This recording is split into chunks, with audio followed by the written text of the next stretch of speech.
Hindi raw malayong sumabak na rin sa politika si Chris Aquino sa 2016 kung sakasakali local position daw ang kanyang pinupuntirya. May report si Salima Refran. Hindi na bago para kay Presidential Sister Chris Aquino ang mundo ng politika.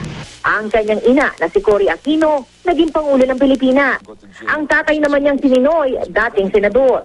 Presidente naman ngayon ng kanyang kuya na si Pangulong Noynoy Aquino. Kaya kahit nasa mundo ng showbiz ngayon si Chris, hindi nakapagtataka kung isang araw, pasukin na rin niya ang mundo ng politika.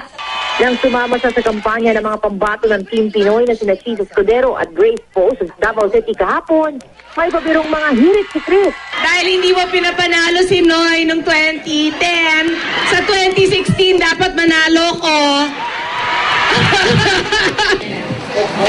Kanina, nagpaging ulit ang presidential sister sa kanyang balak na pagsunod sa yapak ng kanyang mga kaanak sa 2016. Kung saan man ako mapupunta, alam ko na nasa tamang daan yon. Pero maghihintay naman ako na pumayag ang pamilya ko na yun yung maging landas ko.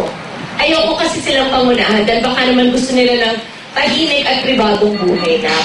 Hindi raw national position ang punteriya ni Chris, kundi local position, gobernador o mayor. Pero dahil kaibigan niya mga Binay, hindi raw pwede sa Makati kung saan siya butante. Mas malamang raw sa Tarlac na kilalang baluarte ng mga Aquino. Mukhang hindi ko matitibag ang mga Binay doon. So kailangan ko maghanap ng city sa Metro Manila na pwede kong lipatan. Para pwede ako maging mayor. Sa Tarlac posible kasi last term na nitong 2013 ni Gov. Vic Yap. So binibigay naman niya sa akin kung gusto ko daw. Pero bago siya sumabak sa politika, nais daw ni Chris na mag-aral ng Masters in Public Administration. Turismo raw ang kanya magiging focus.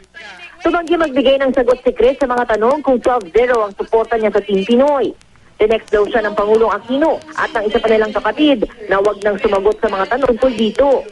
Pero nang tanungin kaugnay sa pagsuporta niya sa United Nationalist Alliance senatorial candidate na si Nancy Binay, sagot ni Chris, I don't want to put my brother in an alanganing position because of things I said. So I hope you don't mind if I don't answer that. Pero I don't think there's anything wrong with having friends and with supporting your friends.